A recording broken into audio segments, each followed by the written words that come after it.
चक्षुरुन्मिलितं येन तस्मै श्रीगुरुवे नमः। चैतन्यमनोभीष्टं स्थापितं येन भूतले स्वयं रूपः कदा मह्यं ददाति स्वयं पदान्तिकं। वन्देऽहं श्रीगुरो श्रीयुतापदकमलं श्रीगुरुन् वैष्णवां च श्रीरूपं साग्रजातं सहिगणरघुनाथवितं तं सजीवं साधुवैतं सावधूतं परिजनसहितं कृष्णचैतन्यदेवं श्रीराधा कृष्णपादान् सहिगणललिता श्रीविशाखान्वितांश। हे कृष्ण करुणा सिंधु दीनबंधु जगतपते गोपेश गोपिका कांत राधा कांत नमोस्तुते।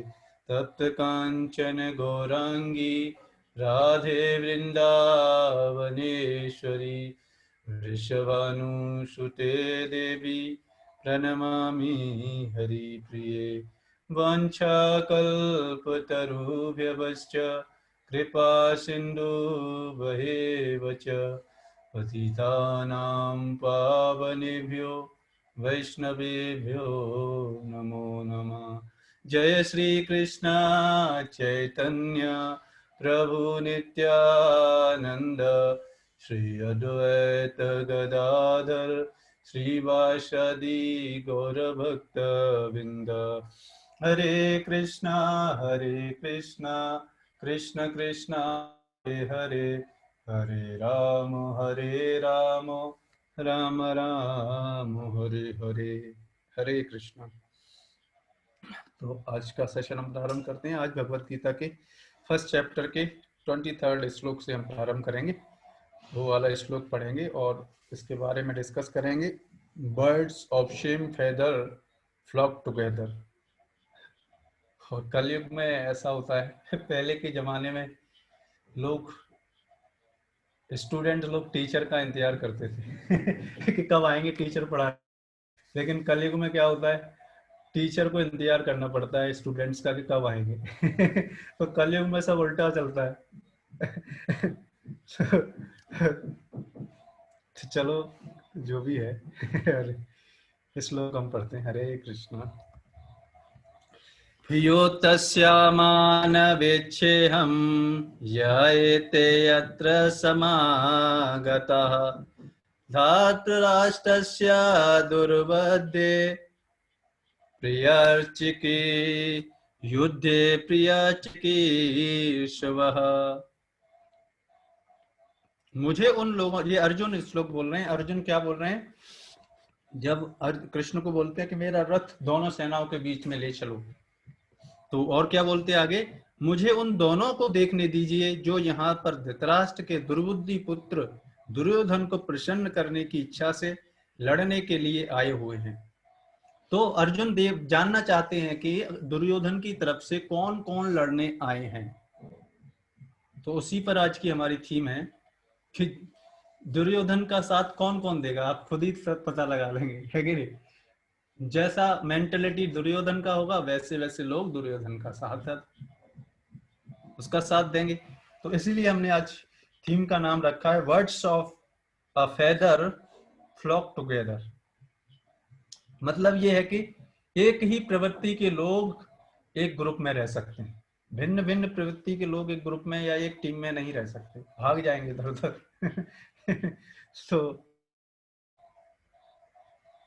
तो या तो मेंटेलिटी चेंज करनी पड़ेगी या फिर भाग जाएंगे, दो ही काम होंगे। तो यहाँ श्रील प्रभुपाद परपट में लिखते हैं, यह सर्वविदित था कि दुर्योधन अपने पिता धृतराष्ट्र की सांठगांठ से पाप पूर्ण योजनाएं बनाकर पांडवों के राज्य को हड़पना चाहता था। अतः जिन समस्त लोगों ने दुर्योधन का पक्ष ग्रहण किया था वे उसी के समान धर्मा रहे होंगे। अतः एक प्रभुपाद, इसलिए दुर्योधन का जिन्होंने पक्ष दिया होगा वो क्या होंगे, उसी जैसी प्रवृत्ति वाले होंगे। अर्जुन युद्ध प्रारंभ होने के पूर्व यह तो जान ही लेना चाहता था कि कौन कौन से लोग आए हुए हैं, किंतु उनके समक्ष समझौता का प्रस्ताव रखने की उसकी कोई योजना नहीं थी। और अर्जुन केवल ये देखने के लिए रथ बोले कि दोनों सेनाओं के बीच में ले चले जिससे देख पाए, वो उनका भी ये प्रस्ताव नहीं था कि समझौता करें। यह भी तथ्य था कि जिनका उसे सामना करना था, अनुमान लगाने की दृष्टि से उन्हें देखना चाह रहा था। दूसरा कारण क्या हो सकता है, वो भी देखना चाह रहे हो ये इनके लफ्ज कौन कौन देखने आए, जिससे कि वो पहले से प्रिपेयर्ड रहे ढंग से। यद्यपि उसे अपनी विजय का विश्वास था, क्योंकि कृष्ण उसकी बगल में विराजमान थे, लेकिन उसको कोई डाउट नहीं था अपनी विजय पर। क्यों डाउट नहीं था? क्योंकि कृष्ण उसकी लाइफ में थे। तो उसी तरीके से जब तक कृष्ण हमारी लाइफ में, हम भगवान कृष्ण को ऐड नहीं कर पाएंगे, नहीं करेंगे, तब तक हम इस संसार में कितना भी कुछ भी कर लें संतुष्ट नहीं हो पाएंगे, फ्रस्ट्रेटेड ही रहेंगे। जैसे हमने पिछले वाले सेशंस में भी बताया था, श्रम एव ही केवलम ही रहेगा। तो अब यहाँ पर यह है कि दुर्योधन का साथ, उसी की मनोवृत्ति। आपने देखा है कि आकाश में जब पक्षी उड़ते हैं, जब बड़ी दूर उड़ान भरते हैं, जैसे आप देखेंगे कि यहाँ राजस्थान में आते हैं, स्विट्जरलैंड से पक्षी जब आते हैं इतनी दूर से चल के, तो वो अकेले नहीं आते, एक साथ जब उड़ते हैं और एक झुंड में आते हैं। इसलिए हमने इसलिए टॉपिक का नाम है फ्लॉक टुगेदर। फ्लॉक मतलब झुंड। और कलयुग में क्या है, कलयुग में संघ में ही शक्ति है, अकेला व्यक्ति कुछ नहीं कर सकता, भक्ति भी नहीं कर सकता अकेला व्यक्ति, क्योंकि बाकी एज के कंपैरिजन में कलयुग में ना तो उसके पास इतनी मेमोरी पावर है, ना ही उसके पास समय है इतना, ना ही उसके पास डिटर्मिनेशन है, कुछ भी नहीं है। इसलिए अगर संग में रह पाएंगे, संग में श्रवण करेंगे, संग में भगवान का जप करेंगे। आप देखते हैं ना, आप अकेले जप करके देखो। अकेले भगवत गीता पढ़ने बैठो तब देखो कितना मन लगता है। इसलिए क्या होता है, जब एक साथ ऐसे पढ़ने वाले लोगों को देखते हैं, हम जूम पे तो आप देख नहीं पा रहे, सुबह आप देखते हैं कितने सारे लोग जप करते हैं, तो जब देख के हमको इंस्पिरेशन मिलता है कि और हम उनकी तरह जप कर पाए। तो जब झुंड में पक्षी उड़ते हैं तो उनको एक दूसरे को देखकर क्या मिलता है, इंस्पिरेशन मिलता है। लेकिन वो इंस्पिरेशन झुंड में रहेंगे तभी तक मिलेगा, जैसे झुंड से बाहर निकलेंगे इंस्पिरेशन भी गायब हो जाएगा। लेकिन उसके लिए क्या करना पड़ेगा, झुंड में रहने के लिए हमको क्या करना पड़ेगा, झुंड में, क्योंकि संघ में रहने के लिए हमें या तो अपनी प्रवृत्ति चेंज करनी पड़ेगी, मतलब झुंड में जो व्यक्ति हैं, संघ में जो व्यक्ति हैं, उन लोगों जैसी प्रवृत्ति चेंज करनी पड़ेगी, नहीं तो हम उस संघ में रह नहीं पाएंगे, अपने आप ही भाग जाएंगे, मन ही नहीं लगेगा वहां। तो उसी तरीके से अगर हमें भक्ति करनी है तो हमें भक्ति करने वाले भक्तों के साथ में रहना पड़ेगा, उनसे इंस्पिरेशन लेना पड़ेगा, उनसे सीखना पड़ेगा, उनके साथ चलना पड़ेगा, उनसे गाइडेंस लेना पड़ेगा, तब हम इस जीवन रूपी उड़ान में सक्सेसफुल हो पाएंगे। जिस तरीके से पक्षी लंबी उड़ान में साथ में उड़ते हैं तो सक्सेसफुल हो जाते हैं अपने गंतव्य तक पहुंचने के लिए, उसी तरीके से इस जीवन रूपी उड़ान में, है ना, इस जीवन रूपी फ्लाइट में हम बैठे रहें साथ में भक्तों के साथ, और जैसे ही फ्लाइट में से निकल जाएंगे तो डेस्टिनेशन पे कभी नहीं पहुंच पाएंगे। बस कलयुग में हमारे पास कोई पावर नहीं है, कलयुग में केवल इतना ही है कि बस जो भक्ति करने वाले हैं उस ग्रुप में बस शामिल हो जाएं, बस तभी भक्ति हो पाएगी। जैसे ही आप देखेंगे कि ग्रुप से थोड़े से अलग होते हैं, भक्ति सब खत्म। तो ये है आज का डिस्कशन, और ये झुंड में कब रह पाएंगे ये भी आज का बहुत इंपॉर्टेंट डिस्कशन है, और वो आज हमने सिलेक्ट किया है भागवतम और भगवत गीता के 2 श्लोक, बहुत इंपॉर्टेंट श्लोक हैं, बहुत फेमस श्लोक हैं। आइए उनको देखते हैं कि उस झुंड में या फिर उस संघ में हम रह कब पाएंगे। तो ये श्रीमद् भागवतम का 7वें अध्याय का 5वें स्कंद का 32वां श्लोक है। 7वें स्कंद में प्रहलाद महाराज के बारे में बताया गया है, कैसे उन्होंने भगवान की भक्ति की और उनकी भक्ति के बल पर कैसे उनके पिता जो उनको मारना चाहते थे उनका संहार किया भगवान नरसिंह देव ने और प्रहलाद महाराज की रक्षा की। तो इस 5वें अध्याय श्रीमद् भागवतम के 7वें स्कंद के 5वें अध्याय के 32वां श्लोक इस तरीके से है, नैषां मतिस्ता बदरुक्रमांगिं स्प्रसन्नार्थपगमो यदर्थः महीयसापादरजोऽभिषेकं निष्किञ्चनानां न वृणीत यावत्।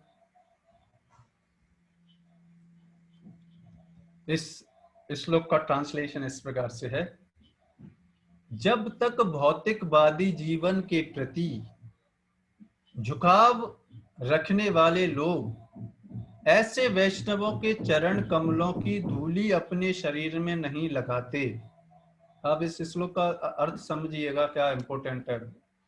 अगर समझ गए तो हम झुंड में रह पाएंगे, नहीं तो आप देख लेंगे आप हिस्ट्री देख ही रहे कितने जगह है ना कि भक्ति करने में बहुत रेयर लोग ही कर पाते हैं। जब तक भौतिकवादी जीवन के प्रति झुकाव रखने वाले लोग, मतलब अगर हम किसी व्यक्ति में भौतिक अपनी इंद्रिय तृप्ति के प्रति झुकाव है, ऐसे वैष्णवों के चरण कमलों की धूली अपने शरीर में नहीं लगाते जो भौतिक कलमश से पूर्णतया मुक्त हैं।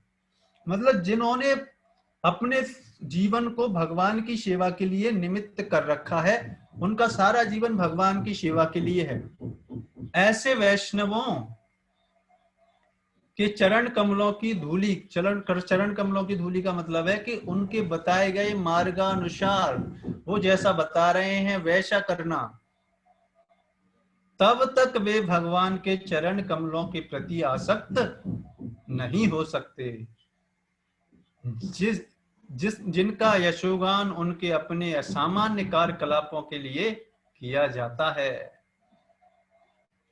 तो बताया जा रहा है कि ऐसे भक्तों के मार्गदर्शन में अगर हम नहीं रहेंगे, है ना, इसीलिए हमने ये साधना रिपोर्टिंग इसीलिए रखा है ना, इससे पता लग जाता है कि कौन भक्ति करना चाहता है ना। यहाँ पर चरण कमलों की धूली, आप अपने लिए ये समझिए, चरण कमलों की धूली आपके लिए बस इतना है कि आप बस सोने से पहले एक जो आपने साधना की है 2 माला जप और भगवत गीता जस्ट ड्रॉप कर देना है अपने मेंटर को, बस इतना हम कर लेंगे। इसी का मतलब आपके लिए क्या है, चरण कमलों की धूली। अलग अलग व्यक्तियों के कॉन्शियसनेस के लेवल के हिसाब से उसका मतलब होता है, लेकिन अभी आपके लेवल के हिसाब से बस इतना है जो हम बता रहे हैं। विदाउट फेल, रेगुलरली, ऑनेस्टली जो भी साधना की, शाम के टाइम सोने से पहले ड्रॉप कर देना। ये है चरण कमलों की धूली। केवल कृष्ण भावना भावित बनकर एवं इस प्रकार से भगवान के चरण कमलों की शरण ग्रहण करके ही मनुष्य भौतिक कलमश से मुक्त हो सकता है। तो जब कल हम जो बता रहे थे कि भगवान की लीलाओं, भगवान की कथाओं के श्रवण करने में आकर्षण कैसे होगा, ये करने से। अगर हम ऐसे भक्त जिन्होंने पहले से आकर्षण कर रखा है भगवान की लीलाओं के श्रवण करने में, उनकी आज्ञा का पालन करने में, बस क्या करना है, ऐसे भक्त जो बोल रहे हैं बस वो करते रहें, बस और कुछ करने की जरूरत नहीं है। और ऐसा करने मात्र से आप देख पाएंगे, ये है ना कंटेजियस ये कोरोना की तरह है जिससे मिलेंगे, है ना। कोरोना क्या होता है, जिससे आप हाथ टच करेंगे वो वायरस उसके आपके अंदर चला जाएगा, उसी तरीके से ये भक्ति है ना। ये भक्ति रूपी जो ऐसे भक्तों के अंदर जो भक्ति रूपी चेतना है, बस ऐसे लोगों के साथ आप रह जाओ, बस आप देखो आपके अंदर खुद ही ये कॉन्शियसनेस, कृष्ण कॉन्शियसनेस प्रभावित हो जाएगी, लेकिन रहना पड़ेगा है कि नहीं? अगर अब कोरोना के लिए तो बचना पड़ेगा रूम में बैठने के लिए, लेकिन इस भक्ति के लिए भक्तों से मिलना पड़ेगा, भक्तों की आज्ञा का पालन करना पड़ेगा। ये बताया जा रहा है, प्रहलाद महाराज अपना रियलाइजेशन बता रहे हैं कि जब तक भौतिकवादी जीवन के प्रति झुकाव रखने वाले ऐसे वैष्णवों के चरण कमलों की धूली अपने शरीर में नहीं लगाते, जो भौतिक कलमश से पूर्णतया मुक्त हैं, तब तक वे भगवान के चरण कमलों के प्रति आसक्त नहीं हो सकते। और जब तक भगवान के चरण कमलों के प्रति आसक्त नहीं होंगे तो फिर क्या होगा? तब तक हम इस संसार, जेल रूपी इस संसार में आते रहेंगे।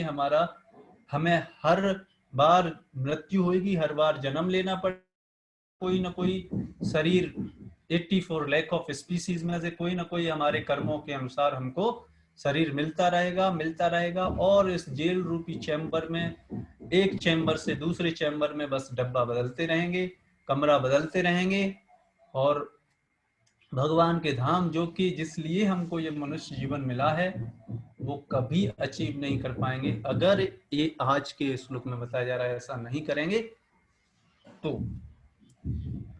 और दूसरा मैंने श्लोक सिलेक्ट किया है चैतन्य चरितामृत का।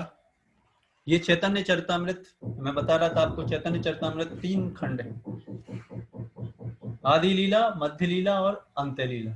तो ये मध्य लीला का 22वें अध्याय का 54वां श्लोक प्यार है। इसमें देखो क्या सारे शास्त्र में, आपको मैं ये बताना चाह रहा हूं कि सारे शास्त्र देखो क्या बता रहे हैं, तो हमारी बुद्धि में कहीं फिट हो जाए एक भी स्टेटमेंट तो हम भक्ति करने लगेंगे, है ना? क्योंकि जीवन पर्यंत जब तक हम अपनी लाइफ को थोड़ा सा परिवर्तित नहीं करेंगे, अपनी लाइफ में थोड़ा सा चेंज नहीं करेंगे, चीजें वही है, जिस चेतना में परिवर्तन नहीं करेंगे, तब तक हम ये चीजें अचीव नहीं कर पाएंगे। तो चैतन्य चरितामृत के 22वें अध्याय के मध्य लीला के 22वें अध्याय के 54वें प्यार में कहा गया है क्या?